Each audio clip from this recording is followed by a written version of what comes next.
Eto na nga po, mga minamahal, hindi na rin po nakapagpigil itong ating DILG Secretary na si John Vic Remulla.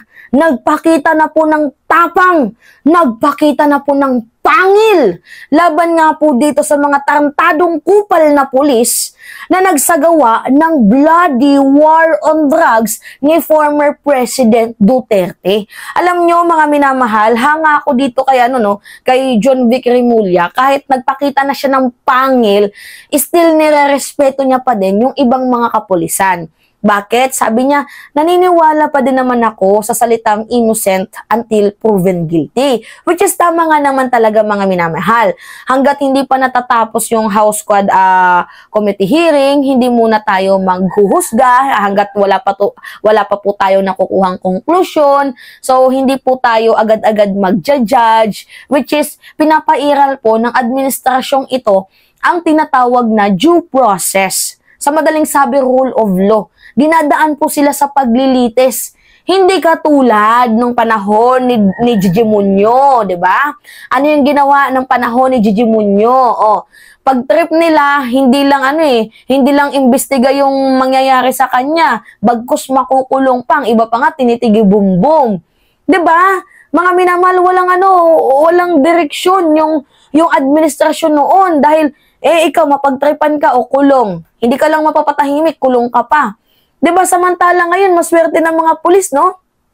Dinadaan kayo sa due process, dinadaan kayo sa paglilitis, sa rule of law. Hindi baboy ang tingin sa inyo, bagkus tao pa din. Iniingatan yung mga puri ninyo ng ating administrasyon, ng ating pamahalaan. Kaya napakaswerte ninyo sa panahon ni PBBM. So by the way nga po mga minamahal, ano yung eklabush? Ito yung chika bumbum. Mga pulis na nasa likod ng AJK hindi sasantuhin, aligasyon ni Garma, bubusisihin. Yan yung nagustuhan ko dito kay John Vic. May pangil. So, hindi niya daw po mga minamahal sasantuhin yung mga pulis na mga mapapatunayang sangkot dito nga po sa extrajudicial killings or bloody war on drugs ni former President Duterte. So, pero, kagaya nga po ng sinabi ko, kailangan tapusin nga po muna natin itong House Squad Committee hearing para makabuo sila ng conclusion, and then kapag meron na pong conclusion, magpa-file na po sila ng case dito nga po sa mga pulis na mga sangkot dito nga po sa madugong pagpatay sa bloody war on drugs ni former President Duterte. So, kahit alam nyo, nalulungkot din naman ako sa part na to. Kasi, ang dami na din talagang mga nagsalita na meron talagang mga pulis na sangkot. Pero dahil nga itong ating administrasyon, hindi basta-basta naniniwala sa mga hearsay, so dinaan sila sa due process. Actually, tama din to. Para nang hindi pa marisan yung ginawa noon ni former President Duterte na kapag meron silang hindi nagustuhan, trip nila, 'di ba? Mga minamahal, ano yung ginagawa? Tinatrabaho. So, eto, meron tayong ipapanood sa inyo na video. Record kung saan nagsalita itong si John Vic Remulla patungkol nga po sa wala silang sasantuhin na kahit na sino pa mang personalidad na pulis pa man yan, kung ikaw ay kasapi, kung ikaw ay isa sa may malaking parting ginanapan dito nga po sa war on drugs. Sa totoo lang mga minamahal, I do believe na yung mga pulis natin noon is inosente.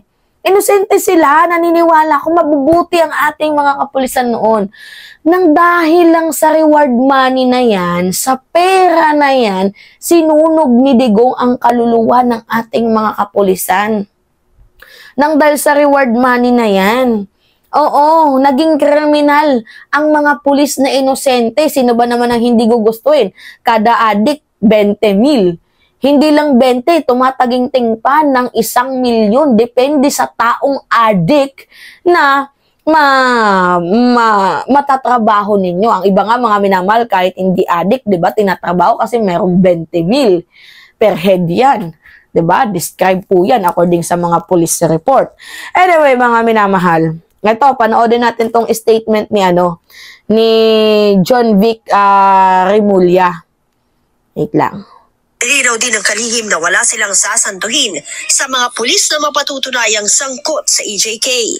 However, having said that they are innocent till proven guilty, there are no sacred cows in this institution and in this investigation.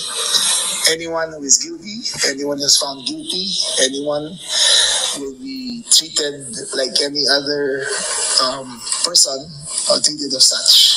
Okay, they will be accorded no special treatment. They will be accorded no special privileges.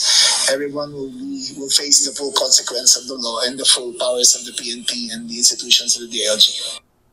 Yan. Paano kasi mga minamahal? Ganito po yung nangyari. Si Digong nag-implement niyan. Sinunod lang ni Bato yung utos. I mean, si Digong yung nag-utos, si Bato ang nag-implement. Kaya nga dito sa ICC, si Bato yung talagang sukdol dito. Kasi pwedeng itanggi ni Digong. Inutos ko lang naman.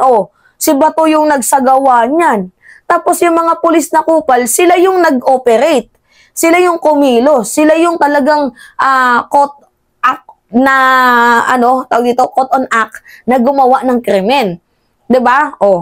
Pero may malaking parte ang ginampanan dito ni Duterte kasi siya ngayon nag-utos Pero mas malaki yung parte na ginanapan ni Bato de la Rosa kasi siya mga minamahal ang nag-implement nitong madugong war on drugs na to. Kasi hindi din naman talaga susunod ang mga pulis dyan kung walang nag-utos galing sa taas. Kumbaga inutusan sila, sabi pa nga ni Digong, I don't care about human rights. Diba? Pag ganun-ganun pa siya nang sinasabi, patayin yan, pag adik, papatayin ko kayo, pag ganun-ganun pa siya. So mga minamahal, itong si Bato, si Digong nyo, at yung mga pulis mismo na mga nagsagawa, ito yung dapat parusahan. Diba? Kasi mga inosente ng buhay, biruin nyo humigit kumulang 30,000 ng mamamayang Pilipino ang pinatay ninyo nang dahil lang sa mga katang-inahang kakupalan ninyo. 'Di ba? Kupal kayo tapos sasabihin ngayon ni Bongo na bakit iniwan si Duterte dati standing ovation kasi niloko nyo kami. Binudol nyo kami. Hindi namin alam na ganun yung sistema noon. Wala kaming alam na ganun pala yung sistema noon. 'Di ba? Hindi namin alam na mayroong reward money na tinutukoy. Kung kaya't kami ay nabudol, dati nga hangang-hanga pa kami dito sa ginagawa ni ni Digong nyo sa war on drugs, sa kanyang in-implement na yan. Ngunit ngayon na nabisto na namin, nalaman na namin, madami nang nagsalita, madaming buhay ang nawala, madaming buhay ang sinira, kinuha. Ngayon namin napagtanto na may mali sa pag-implement ninyo ng war on drugs. Okay lang naman sana na magkaroon kayo ng war on drugs, pero yung hindi yung totally naaabot sa punto na kahit inosente, papatayin ninyo. Kagabi nga, nag-live ako, may nag-comment. Ako nga, Mima, nag-abang lang ako noon ng jeep, hinuli ako. Buti nga hindi napatay yung taong yun. Meron naman, nag-comment, Mima, dito sa amin, buntis, na pagkamala na nagbebenta ng shabu. Hinuli. Kahit bumibili lang naman ng gamot sa Mercury. Diba? Kasi kada ulo noon, 20,000. Yun. So, mukhang malapit na nga mga minamahal. Malapit na. Malapit na ang paglilitis. Malapit na silang mahuli. Malapit na silang mapanagot. Just wait for the table turn. So, medyo mahaba-haba itong ating laban dahil malaking tao ang ating kinakalaban, mga minamahal. Pero antayin natin dahil ang panahon na mismo ang makakapagsabi niyan. Hindi man ngayon, baka bukas sa makalawa, justice will be served for the rest of the Filipino people na kinupal ng dating administrasyon. So anyway mga minamahal, yun po. It's me again, si Mima Alicia nyo at nagbabalik ulit para sa ating panibagong video.